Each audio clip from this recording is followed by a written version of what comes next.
नमस्कार भाइयों, मैं राजेश भाटी फरीदाबाद से बिलोंग करता हूँ। डॉक्टरों ने सिद्ध करा कि भी आपको हार्ट की प्रॉब्लम है।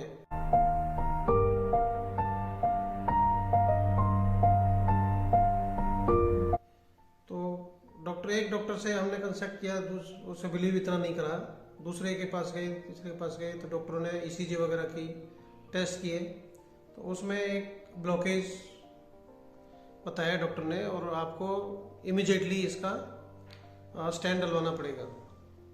और काफ़ी डॉक्टरों ने प्रेशर भी दिया, डराया भी, बहुत डराया मुझे कि आप थर्ड फ्लोर की बिल्डिंग पे खड़े हो, आप नीचे जाने के लायक भी नहीं हो, हम आपको ऐसा टाइम नहीं देंगे, आप फटाफट डिसीजन लो और आपको स्टैंड डालना पड़ेगा। मेरे साथ मेरा बेटा भी था, तो बेटे ने एकदम आके ऊपर देखा कि भी डॉक्टर क्या कर रहे हैं। पापा का तो ड्रेस चेंज कर दिया, ऑपरेशन थिएटर में लेके जा रहे हैं, स्टैंड डाल रहे हैं। तो उन्होंने मना करा कि अब इतनी जल्दी आपने, क्योंकि नहीं, आप फटाफट 75,000 जमा करो और इनको स्टैंड डलना है, बहुत सीरियस केस है।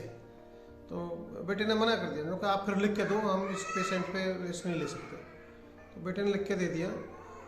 तब तक मेरी मिसेज ने, एक मेरी धर्मबोली बहन है जो मेरे स्कूल में योगा टीचर है, तो उनको कॉल करा। उनके हस्बैंड को भी एक दिक्कत आई थी इसी तरीके की, तो जिनका नाम राजवाला जी है। तो राजवाला जी को कांटेक्ट करा। उन्होंने कहा भैया को जैसे भी हॉस्पिटल से निकालो और मैं सही तरीका बताती हूँ इसको। तो उन्होंने सही मार्गदर्शन करे। एक नेचुरोपैथी डॉक्टर के पास गए, साउल करके था, लेकिन एक माइंड को सर्टिफिकेशन नहीं मिली।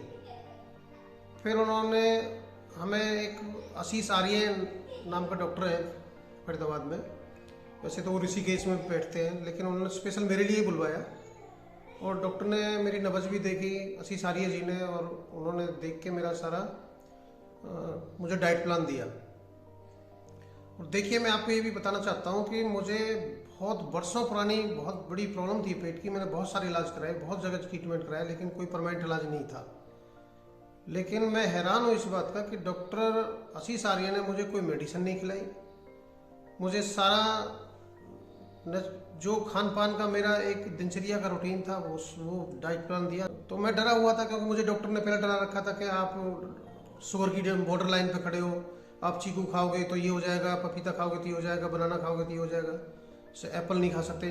तो मैं डरा हुआ था। तो उन्होंने कहा मैं एफिडेविट दे सकता हूँ, आप मॉर्निंग में झिक के सारे फ्रूट खाइए, आप एप्पल भी खाइए, चीकू भी खाइए, बनाना भी खाइए, मैं बोल रहा हूँ आपको, आप दबा के खाइए। उन्होंने मुझे बताया, तो मैं वो डाइट प्लान ले रहा हूँ। लगभग मुझे 15 से 20 दिन हो गए वो डाइट प्लान लेते 15-20 दिन के दौरान मैंने शुगर भी टेस्ट कराई, बहुत बढ़िया शुगर आई है, जबकि खाली पेट मेरी 87 है और खाना खाने के बाद 122 है। तो कोई प्रॉब्लम नहीं है किसी प्रकार की, और मैं अपने आप को बहुत बेटर फील कर रहा हूँ। सारी स्पोर्ट्स एक्टिविटी भी कर रहा हूँ, मॉर्निंग वॉक करता हूँ, इवनिंग वॉक करता हूँ, बहुत बेटर फील कर रहा हूँ अपने आप को। तो मैं सभी भाइयों को एक बहुत अच्छा मैसेज देना चाहता हूँ। अगर किसी भाई को इस तरीके की प्रॉब्लम आए तो भाई डॉक्टरों की इस सर्जरी से बचना है। ये सर्जरी डॉक्टर ऐसे डरा के पेशेंट उस समय कोई डिसीजन नहीं ले पाता, घर वाले भी डरे हुए होते हैं और वो जल्दबाजी में डिसीजन ले लेते हैं, वो बंदे को कहीं का नहीं छोड़ते, वो सर्जरी कर देते हैं और स्टेंट डाल देते हैं, लेकिन वो कोई सही सलूशन नहीं है। मुझे नी प्रॉब्लम होने लगी थी, बहुत सारी दिक्कतें आने लगी थी, लेकिन उस दिन से बिल्कुल विदिन 4-5 डेज से मेरी मेडिसिन बंद करा दी, बिल्कुल 0% कर दिया। कोई मैं मेडिसिन नहीं लेता, सारे फ्रूट्स लेता हूँ, और जैसे जैसे उन्होंने मुझे डाइट प्लान दे रखा है वो डाइट प्लान फॉलो कर रहा हूँ, बहुत अच्छे से फॉलो कर रहा हूँ, सीरियसली कर रहा हूँ, और मुझे तो बहुत विश्वास है। तो सभी भाइयों को मैं बार बार ये संदेश दूंगा, अगर किसी भाई को कोई परेशानी आती है तो भाई उनको सही गाइड करें और प्रॉपर ट्रैक पे चलें। ये कोई इतनी बड़ी प्रॉब्लम नहीं है जितना डॉक्टर ने ये बढ़ा चढ़ा के डराने का एक बहुत अच्छा बिजनेस चला रखा है। कैसा भी पेन हो, कुछ भी हो, बस उनके पास एक ही वो है कि भाई इनको स्टैंड डालो। फैमिली मेंबर कुछ कर ही नहीं सकते उस दौरान, क्योंकि वो उनकी टीम पूरी इस तरीके से पेशेंट के साथ, जितने भी फैमिली मेंबर्स होते हैं सबके साथ लग जाते हैं, और वो ऐसे डराते हैं कि भाई जैसे भी ठीक है डॉक्टर साहब, आप जैसे करना है।